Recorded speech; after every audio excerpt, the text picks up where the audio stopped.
Une fois de plus, bonjour, bonjour peuple de Dieu ou bonsoir, quel que soit le lieu où tu m'écoutes, quel que soit le pays. Je sais que tu vas bien parce que si tu me regardes, si tu me suis, nous sommes abondamment bénis. Qu'est-ce que j'ai à gagner quand je sers Dieu? Qu'est-ce que j'y gagne lorsque je suis en la présence de Dieu? Je vais te parler des avantages dans le service de Dieu. Il y a trop d'avantages. Y a-t-il des inconvénients? C'est le seul endroit, c'est le seul lieu où il n'y a pas d'inconvénients. C'est-à-dire, l'avantage sera toujours constant lorsque tu sers Dieu. Mais lorsque tu sers un homme, il y a des avantages et il y a des inconvénients. Lorsque tu sers Dieu, il n'y a que des avantages. Quand je dis avantages, est-ce que ça sous-entend qu'il n'y aura pas des périodes sombres? Non. Il y aura des périodes sombres qui s'appellent la traversée du désert. Pourquoi? Parce que quand tu viens à la présence du Seigneur, la première chose qu'il doit faire, c'est te conduire au désert. Pourquoi il te conduit au désert? C'est pour te préparer. C'est pour faire de toi un homme accompli, un serviteur accompli. Voilà pourquoi quand on parle de servir Dieu, on te parle de ses avantages. Les avantages dans le service de Dieu sont légion. Pour servir Dieu, il faut d'abord te connecter dans l'alliance avec lui.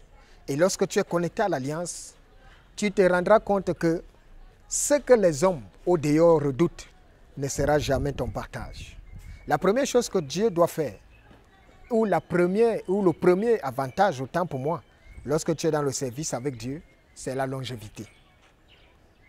Oui, Dieu doit te bénir afin que tu vois des jours heureux.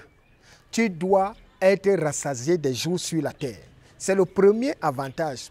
Par conséquent, qu'est-ce que je voudrais te faire comprendre? Je voudrais te faire comprendre que la mort précoce n'est pas le partage des serviteurs de Dieu. La mort précoce n'est pas le partage des enfants de Dieu parce que quand tu es au service de Dieu, il doit te mettre en sécurité. J'ai souvent eu des gens, lorsqu'il y a un homme qui vient décéder, on dit non, Dieu a voulu, c'était son temps. Rassurez-vous, rien n'est, c'était le temps de Dieu. Tout ce que vous voyez s'accomplit maintenant, ce ne sont que les conséquences de la désobéissance des hommes. C'est la conséquence de notre rébellion. Mais le projet que Dieu a pour nous, c'est que nous puissions premièrement jouir des jours heureux et nous devrions vivre longtemps. Et non seulement vivre longtemps, parce qu'il y en a qui vivent longtemps, mais qui sont dans la précarité, qui sont dans la maladie, qui sont... Non, tu vis longtemps dans la santé. Tu vis longtemps dans l'abondance. Tu vis longtemps dans la joie. La joie, c'est-à-dire quoi? C'est-à-dire que tu n'auras jamais des périodes sombres. Oui, il y aura des périodes sombres.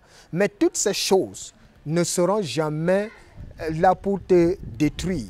Toutes ces choses, tu ne peux les porter toi seul parce que le Christ a dit, venez à moi, vous tous qui êtes fatigués et chargés, afin que je vous donne du repos. Alors tous qui sont dans la présence du Seigneur savent que les problèmes qu'ils ont ne sont pas leurs problèmes. Jésus-Christ est réel, je voudrais te dire ça. Il y en a qui disent que c'est un mythe. Il y en a qui disent que c'est des dieux importés. Il y en a qui disent que oui, Jésus n'a jamais existé, c'est des histoires fabriquées de toutes pièces. Mais moi, je voudrais vous dire que je crois.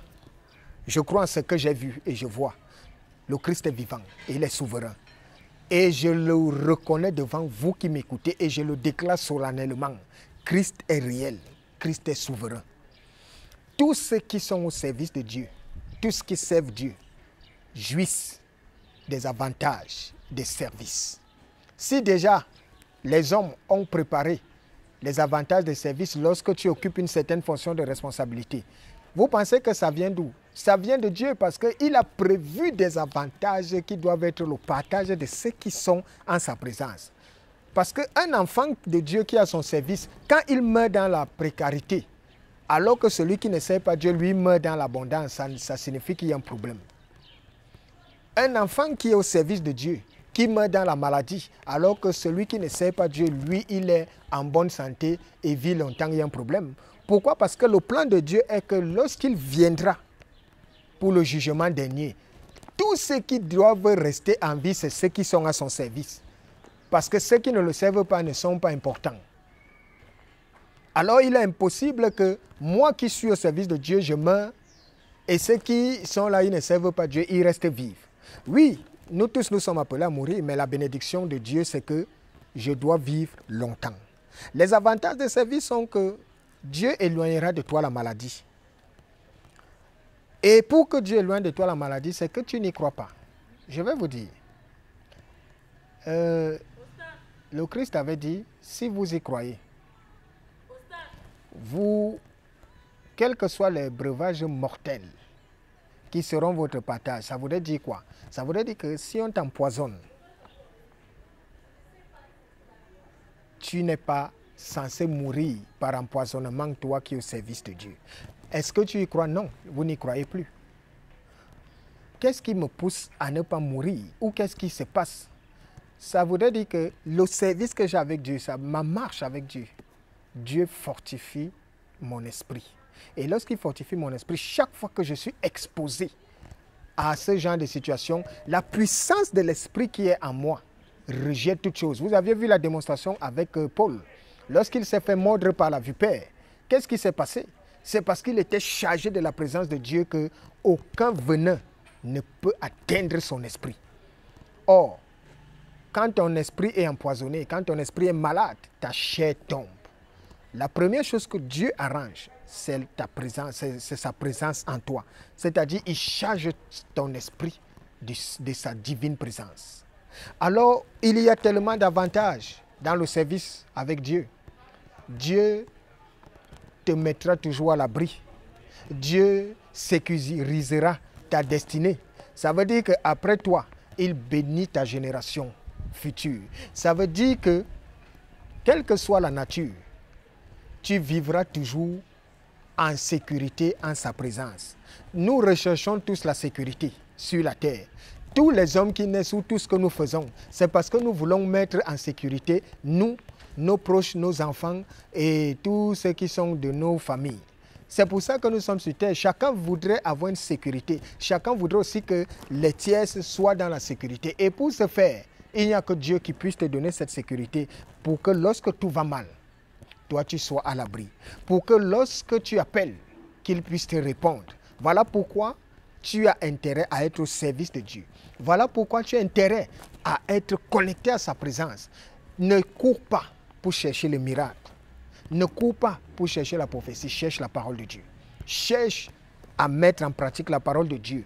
Et tu verras, ce n'est pas moi qui te dira, toi-même tu verras si ce que je te dis ici est vrai ou pas. Mais parce que moi je te mets au défi.